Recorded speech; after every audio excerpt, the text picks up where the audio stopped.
I've already signed everything. The lawyers will explain the rest. After everything we built together is worth to you? He put $20 on the table, like someone carrying a small debt. At that moment, Amara understood that the man for whom he had sacrificed half his life no longer remembered who he had walked beside him when he had nothing.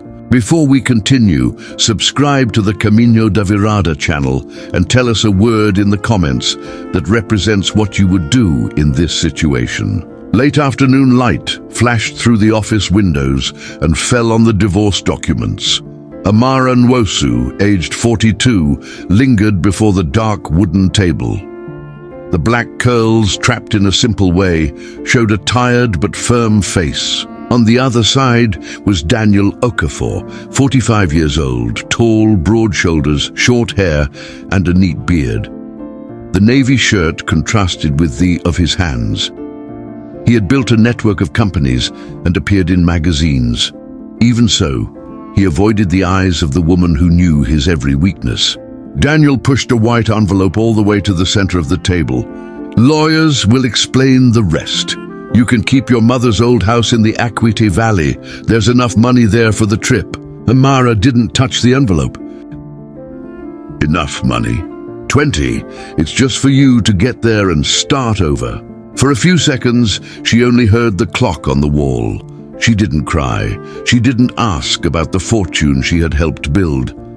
Her eyes turned to his signature on the last page. There was something wrong. Daniel reviewed any contract 3 times. In that document, however, he had signed without exception a clause that granted Amara all the properties found inside the old house. The property had been abandoned for years, and that phrase seemed unimportant.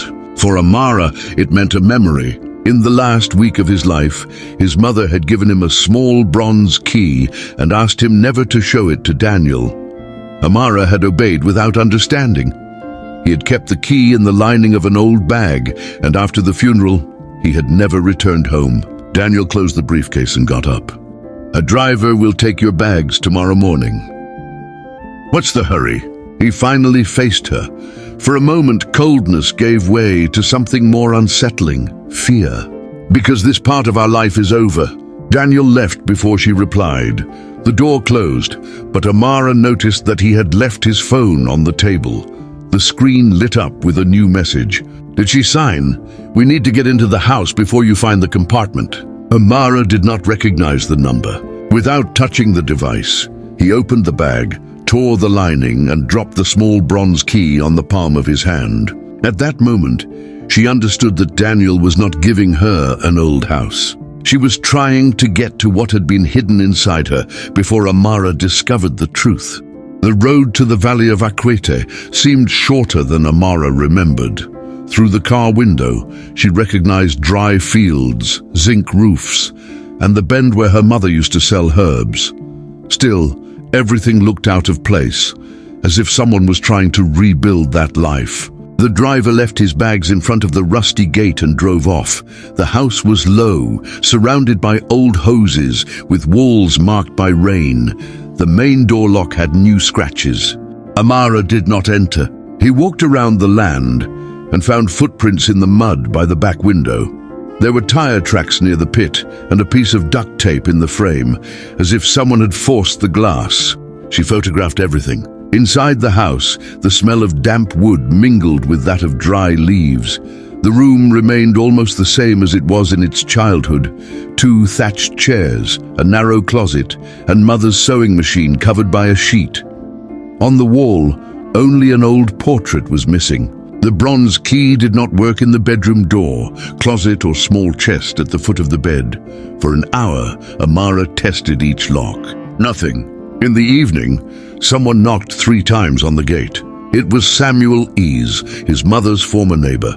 At 63, he had dark skin, short gray hair, and walked leaning against a wooden cane. He brought a pot wrapped in a cloth and a restless look. "I heard you're back." Amara opened the way. "Has anyone been here before me?" Samuel placed the pot on the table. "Indeed, 2 men came 4 days ago. They said they were from an insurance company. They turned the backyard and asked about their mother's room." Did you recognize any of them? He hesitated. One was driving Daniel's car. Suspicion took shape. Daniel didn't just want to retrieve an object. He knew where to look. Samuel pointed to the sewing machine. Your mother asked me to tell you something in case you came back alone. Amara removed the sheet. The machine was heavy, old, with almost erased golden designs. What did she say? That you would look for a lock, but you should look for an absence. Amara watched the room. The missing portrait had left a clear rectangle on the wall. Behind the nail was a small, circular opening. The key snapped. A crack came from inside the wall. Part of the baseboard came loose, revealing a narrow compartment. Amara pulled out a plastic box covered in dust. Inside were photographs, old mirrors, and a portable recorder. She pressed the button. His mother's voice emerged weak but recognizable. Amara, if you're hearing this, Daniel has already found out that I kept the evidence. Don't trust what he says about the night of the fire. Before the arrow continued, headlights crossed the rocks. Samuel turned off the light. Outside, someone tried to open the gate. Samuel remained motionless beside the window as the headlights slowly rolled down the facade of the house. The engine shut down. For a few seconds, the silence was interrupted only by the distant corner of the night insects. Amara held the recorder by the chest. A man forced the gate, then another.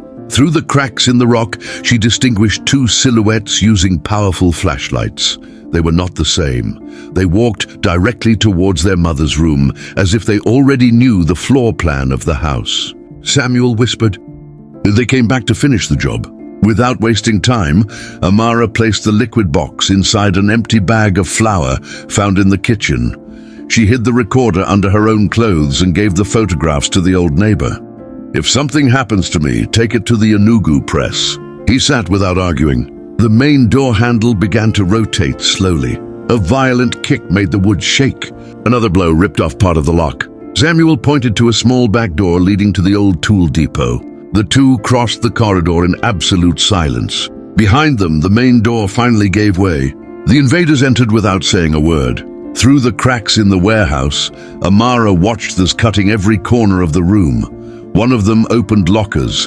Another ripped off drawers and tore pillows, desperately looking for something hidden. Look for the recording, ordered a firm voice. Amara froze. She knew that voice. It belonged to the lawyer who conducted his divorce that morning. It wasn't just Daniel's legal representative. It was part of the plan. As the men destroyed the room, Samuel quietly lifted an old board from the warehouse floor. Beneath it was a narrow drainage tunnel built decades earlier to drain rainwater. Your mother showed me this when you were a child, she murmured. The two crawled along the wet stone corridor for several meters until they reached the vegetation behind the orchard. When they left, they could see the house lit by. One of the men appeared on the porch holding the empty metal box. Another shouted angrily, "She was here!" At that instant, a third vehicle appeared lifting dust along the road. The driver got off wearing a dark suit. Even from a distance, Amara recognized Daniel. He entered the house without showing any concern for the destruction. A few seconds later, he left holding an old photograph found in the secret compartment. He looked at the picture for a few moments. Then he smiled. It was the first time Amara had seen that smile since before the wedding.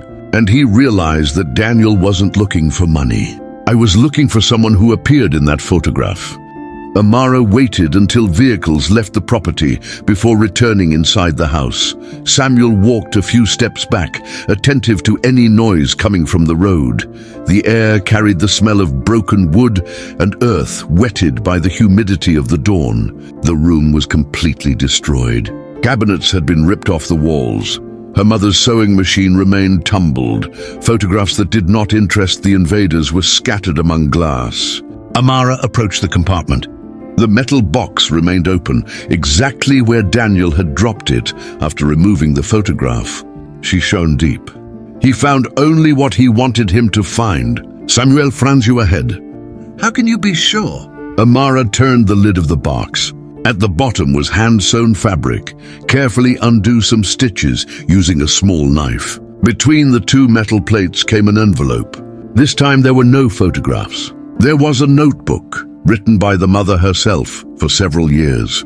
The first page read, "If Daniel discovers this diary before Amara, all will be lost." Samuel remained silent while Amara began to read. The notes described events 20 years earlier, when Daniel was still a young student trying to open his own construction company. In a certain passage, his mother wrote that a fire had destroyed an old warehouse belonging to the community. Officially, no one had died. But that was a lie. An entire family had remained trapped in the basement because the only way out had been blocked by illegally stored building materials. The depositor has never been identified. Amara turned another page. Attached, there was a faded copy of a contract. The footer clearly featured Daniel Okafor's signature. She felt her heart race. During all those years, Daniel had hidden his own involvement. Not just that, the diary revealed that her mother had gathered evidence to hand over to the authorities, but had given up after receiving threats against Amara, who was still a teenager. Samuel slowly closed his eyes. So that's why she never reported it. Before Amara responded, the handheld recorder emitted a slight popping sound. The batteries still had charge. She advanced to play a few minutes. The mother's voice filled the silence again.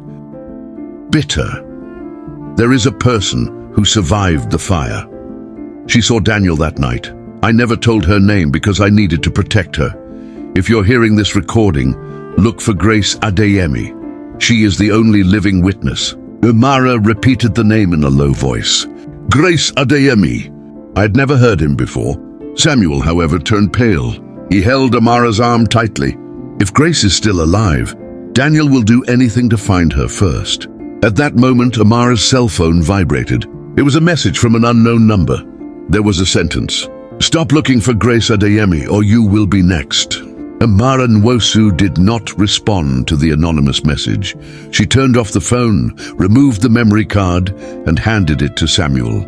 If someone finds me, at least they won't find everything. Samuel kept the small card inside the insole of the boot. Before sunrise, the two left the house along a trail formerly used by farmers. They avoided the main road, where Daniel would certainly keep people watching every vehicle that entered or left the Akwita Valley. The only possible destination was Enugu. Grace Adeyemi lived there, according to. After almost 3 hours of travel on an old intercity bus, Amara got off close to the central market. The city woke up with vendors setting up tents, motorcycles crossing the avenues, and children heading to school. Samuel led Amara to a small bookstore hidden between two buildings. The Bible read only, Adeyemi Books. Amara's heart accelerated. A woman in her 60s organized books on a wooden shelf.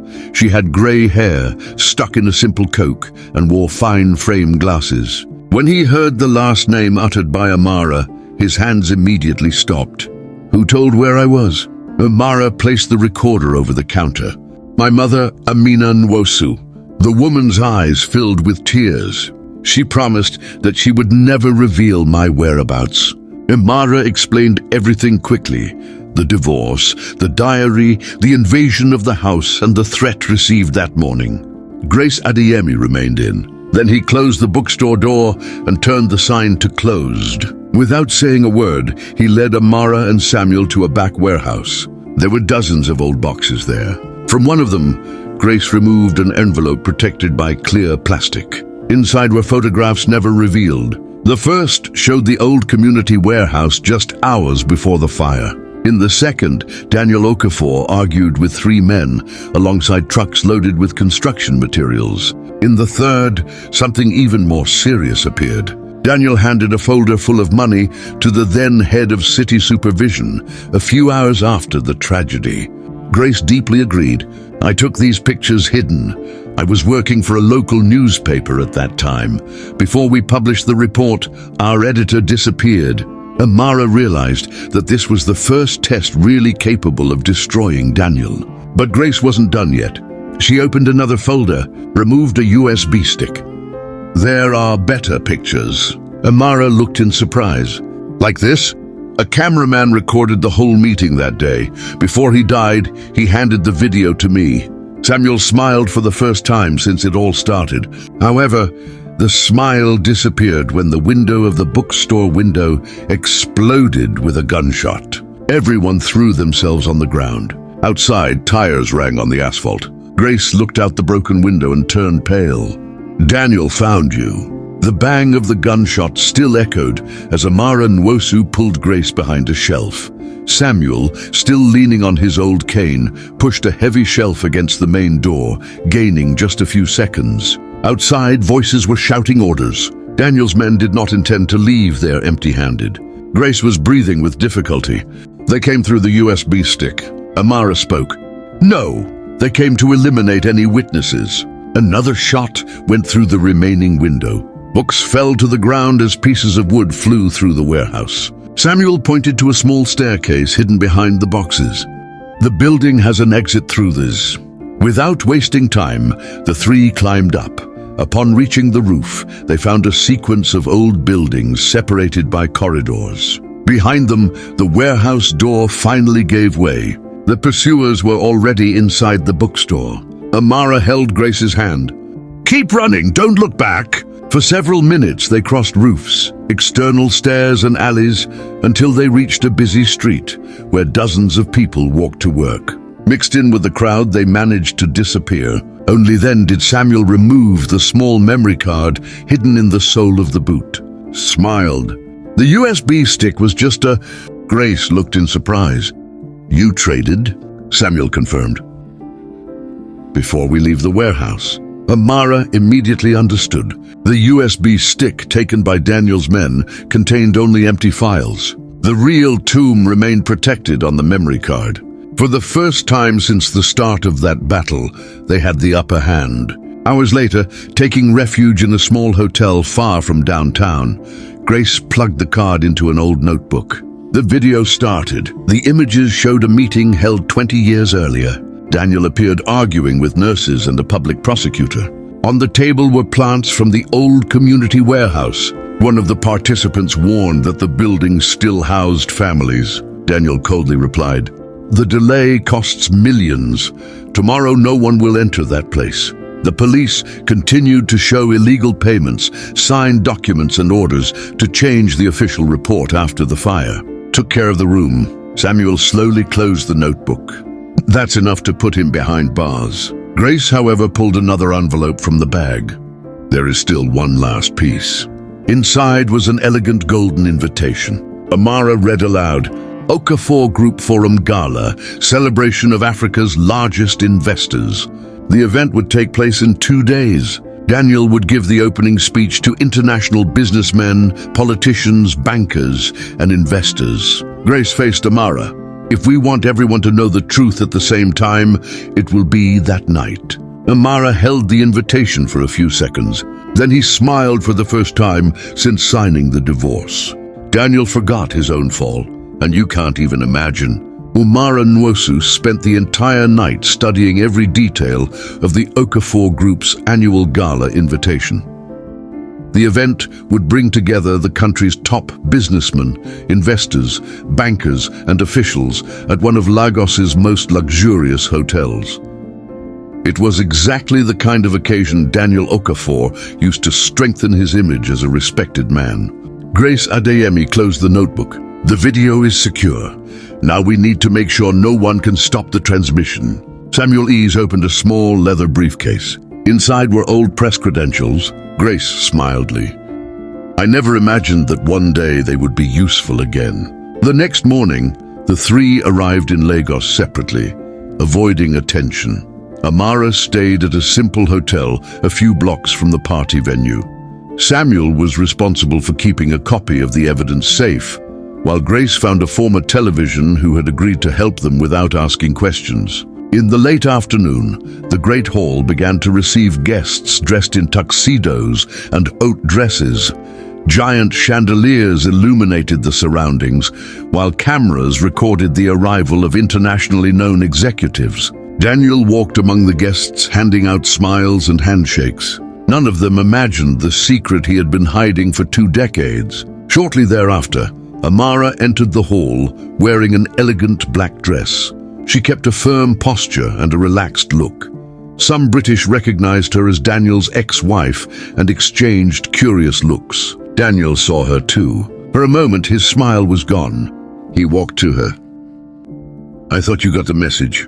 Amara responded calmly. "I completely understood." "Then why did you come?" She smiled. "To watch the end of your lie." Daniel brought his face closer. "You still don't realize you lost." Before I could say anything else, one of the organizers took Daniel to the stage. It was the time for the keynote speech. While everyone turned their attention to the auditorium, Grace and the quietly pulled over the audio-visual control booth. Samuel watched everything from the outside through a small communicator. "You have 5 minutes." Daniel started his presentation. He spoke about economic growth, corporate responsibility, and legacy. The audience applauds every sentence. Backstage, Grace plugged the memory card into the projection system. They agreed deeply. "It's ready." Grace looked at Amara through the internal monitor. Amara made only an affirmative sign. At that instant, all the stage lights dimmed. Daniel interrupted the speech, confused. The huge screen behind him went out for a few seconds. Then the first image appeared. The photograph showed Daniel 20 years younger next to the community warehouse just hours before the fire.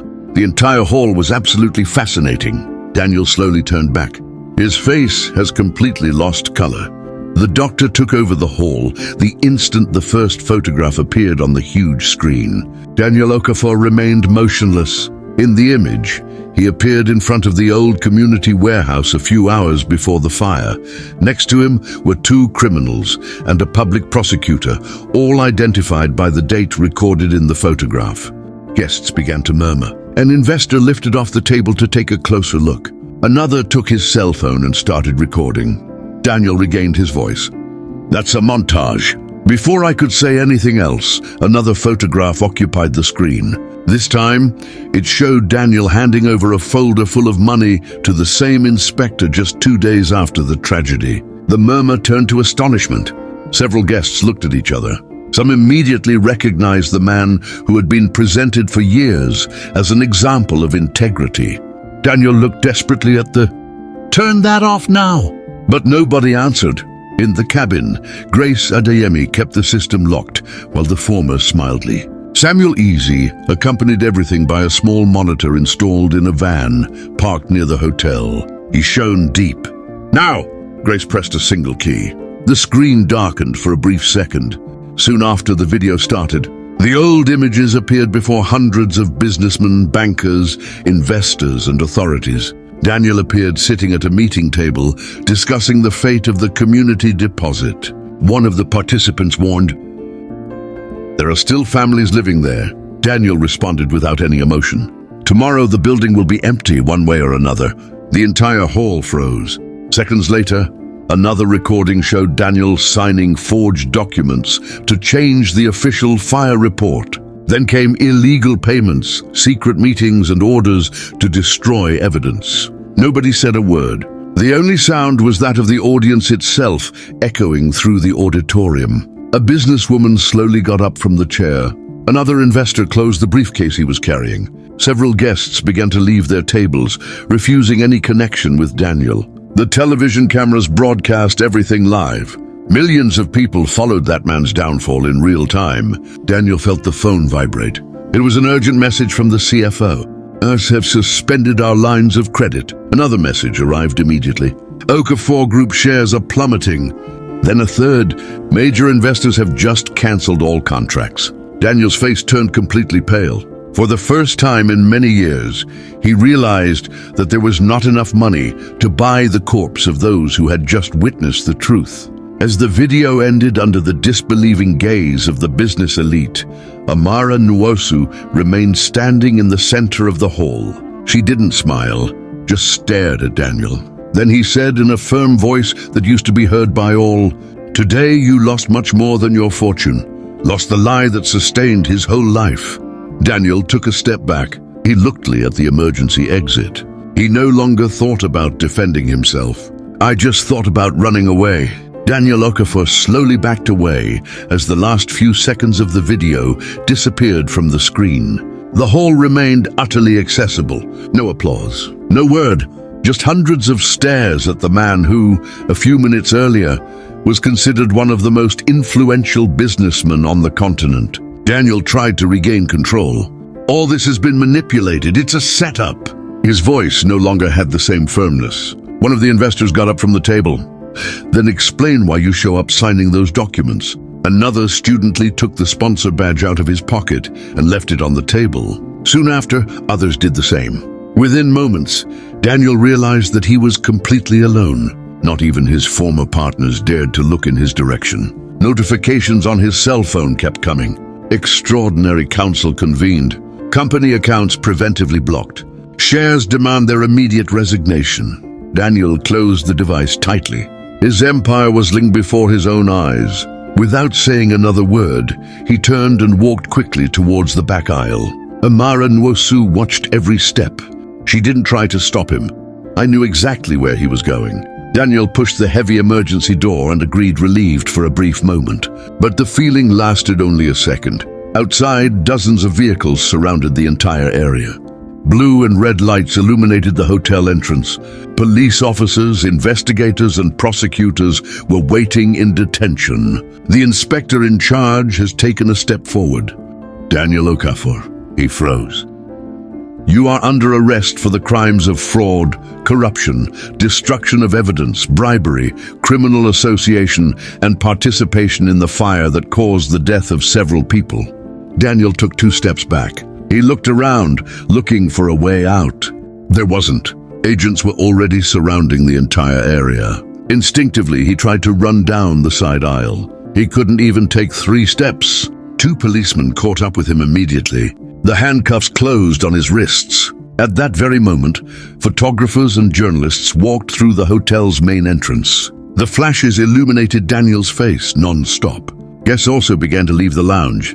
Businessmen, bankers, and investors watched, a few meters away, as the man they had previously fought to greet was placed inside a police car. No one approached to defend him. Nobody offered help. As Daniel lowered his head, Amara slowly exited through the main door. She stopped in front of the car. The two looked at each other for the last time. Daniel tried to say something, but no word came out. Amara only replied calmly, "My mother waited 20 years for this day. Now finally she can rest in peace." The car door was closed. The vehicle departed under the cover of the television cameras. The next morning, all the headlines were running the same news. Daniel Okafor is arrested after scandal revealed at business gala. Meanwhile, a court decision determined Daniel's definitive removal from the presidency of the Okafor Group. The administration announced that a significant part of the companies and assets had been incorporated during the marriage and also had legal participation from Amara Nwosu. It was just the beginning. The empire that Daniel believed he controlled was about to change hands. 8 months later, the former Okafor Group was no longer the same. After a long legal battle, the shareholders confirmed that a significant part of the assets had been built during Daniel and Amara's wedding. With Daniel convicted and permanently removed, the board of shareholders unanimously approved Amara's nomination as the new president of the business group. On the morning of the inauguration, hundreds of journalists were waiting at the entrance to the headquarters. The same cameras that months earlier had recorded her humiliation in the divorce now followed her arrival as the most powerful woman in the conglomerate. Amara crossed the main hall with serenity. Employees formed a silent corridor. When she entered the big auditorium, everyone got up. The applause took several minutes. Samuel Eze, sitting in the front row, quietly wiped away a tear. Grace Adeyemi smiled proudly.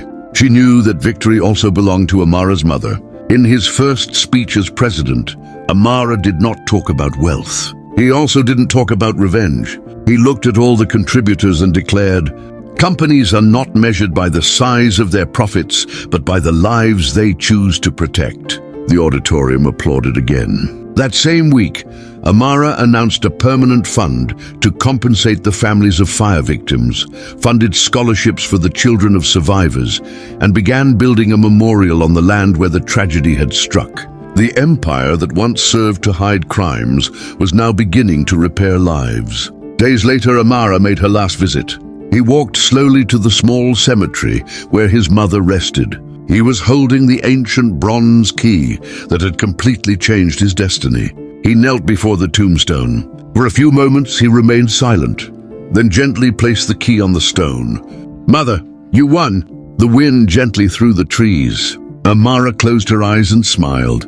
For the first time in many years, his heart was at peace. That same morning, the television installed in the prison dining room broadcast the opening ceremony of the Memorial da Esperanza.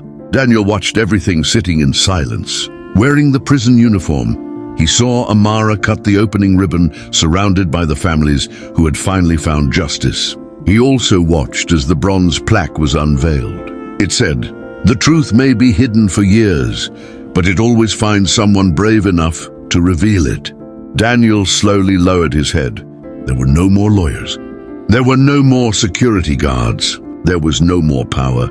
All he had left were the memories of the choices he destroyed with his own ambition. Meanwhile, outside the memorial gates, children played in the afternoon sun. Amara observed the scene and shone deeply. His mother had left a simple key, but in fact, he had delivered something much bigger: the courage to open the door to truth.